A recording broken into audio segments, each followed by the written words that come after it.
kadernya sudah banyak yang tahu, karena sudah bertahun-tahun Ibu kadernya menjalani posyandu.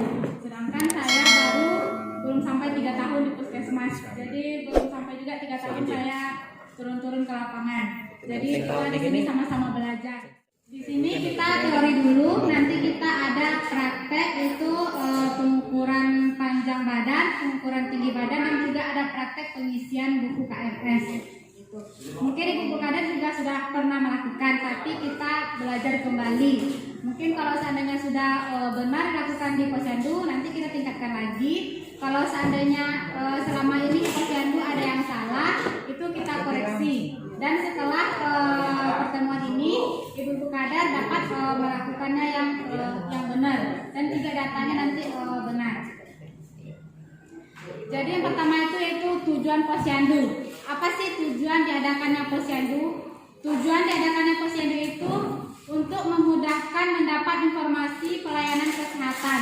Untuk memudahkan mendapatkan informasi pelayanan kesehatan ibu dan balita. Selanjutnya yaitu untuk meningkatkan peran serta masyarakat untuk mengembangkan kegiatan kesehatan dan KB. Kemudian memperoleh bantuan secara profesional dalam pemecahan masalah kesehatan ibu dan anak. Jadi nanti informasi ini didapatkan di posyandu dan data-data ini diketahui oleh kader. Selanjutnya itu sistem pelayanan di posyandu.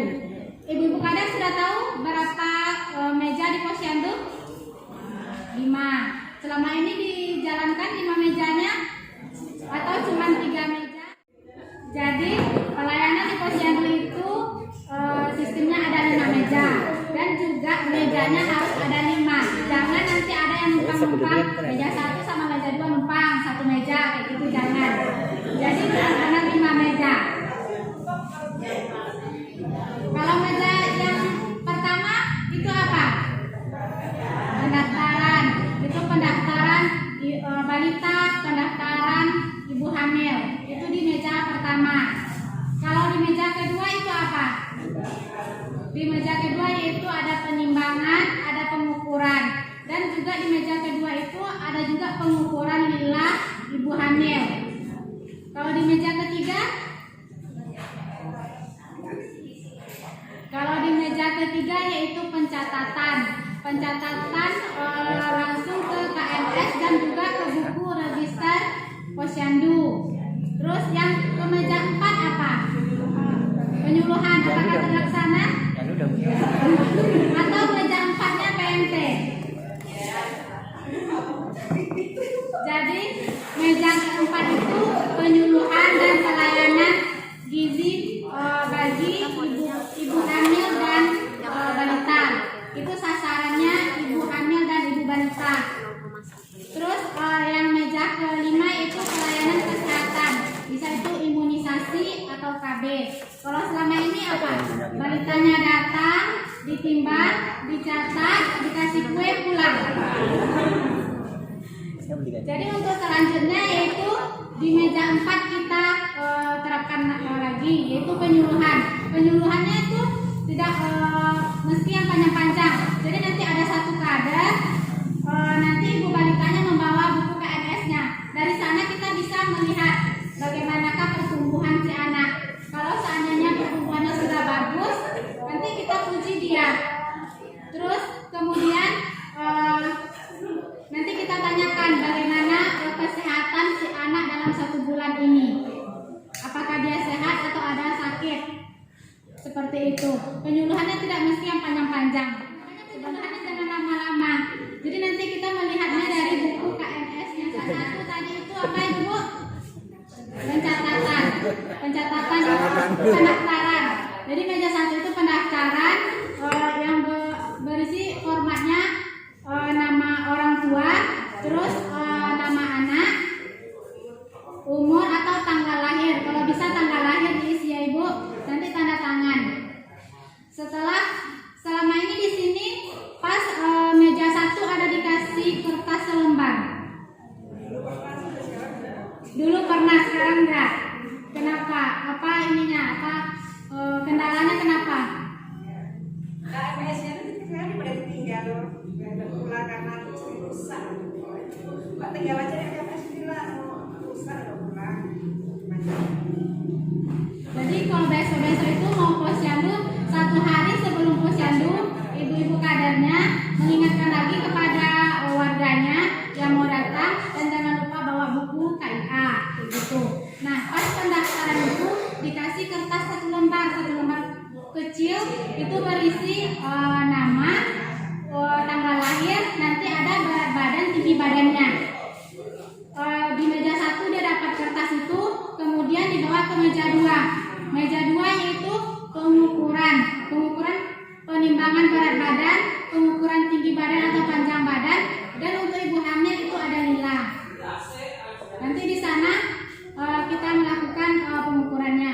Kalau untuk bayi yang berumur 0 sampai 2 tahun itu kita menggunakan apa untuk tinggi badannya?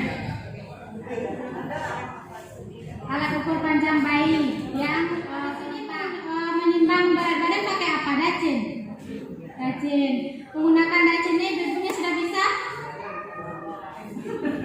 Sudah bisa.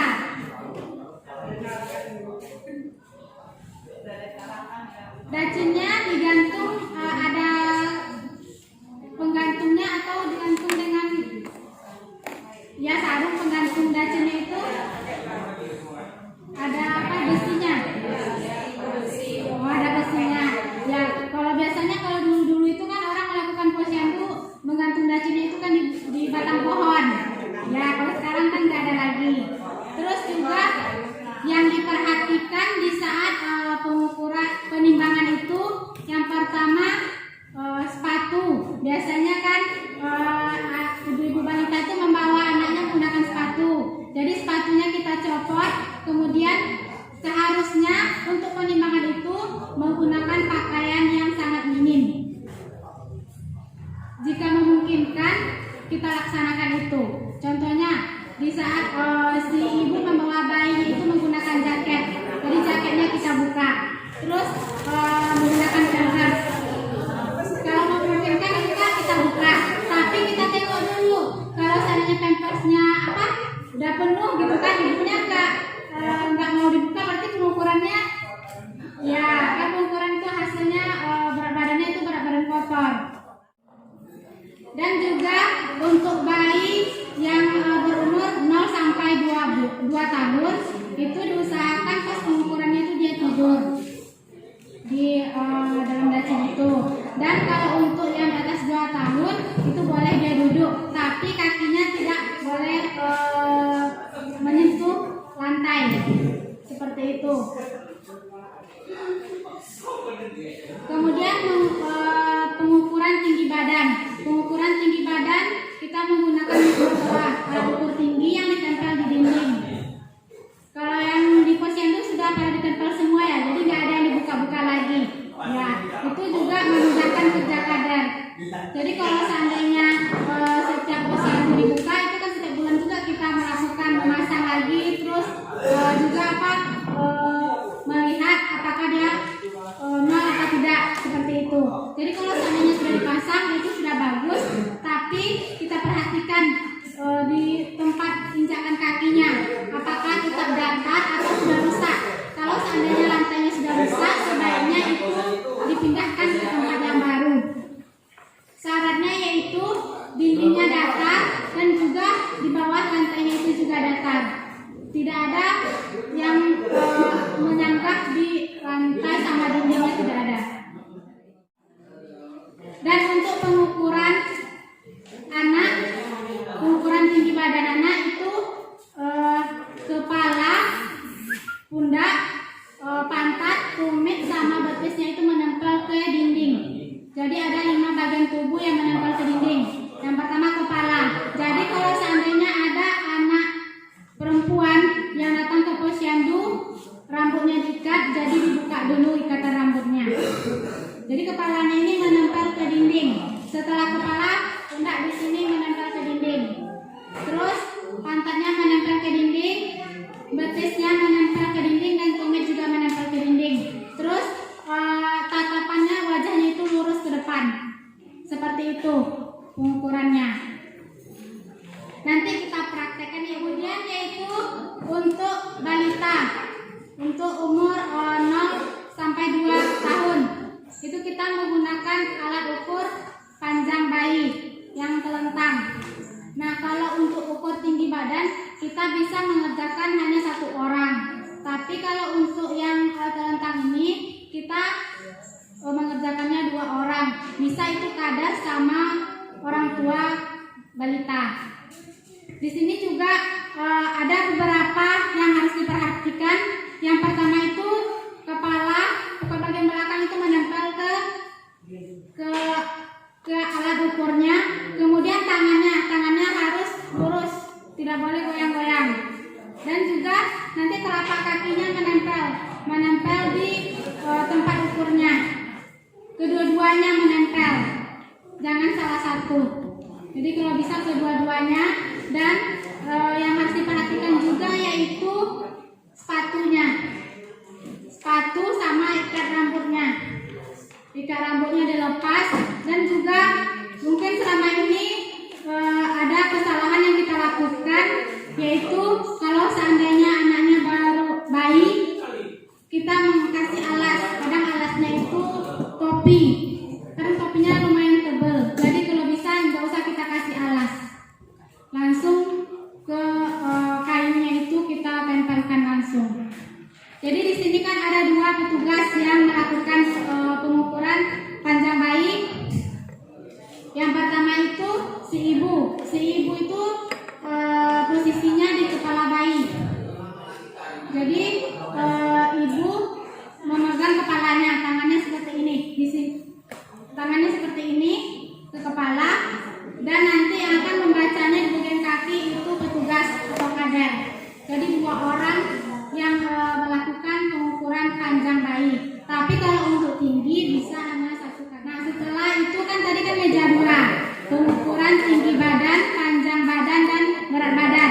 Nanti si ibu dari meja 1 mendapatkan kertas kecil, dikasih ke meja 2. Meja 2 nanti kadernya yang mengisi berapa beratnya, berapa tingginya. Jadi nggak ada lagi nanti ibunya yang teriak-teriak tingginya segini, tingginya segitu, tidak ada lagi. Jadi kita pakai kertas kecil aja. Nanti kertasnya itu dari meja 2 dibawa ke meja 3. Nah, di meja 3 ini dilakukan pencatatan oleh kader. Pencatatannya itu ada 2 juga. Yang pertama pencatatan di buku KMS, yang kedua pencatatan di buku Register Posyandu.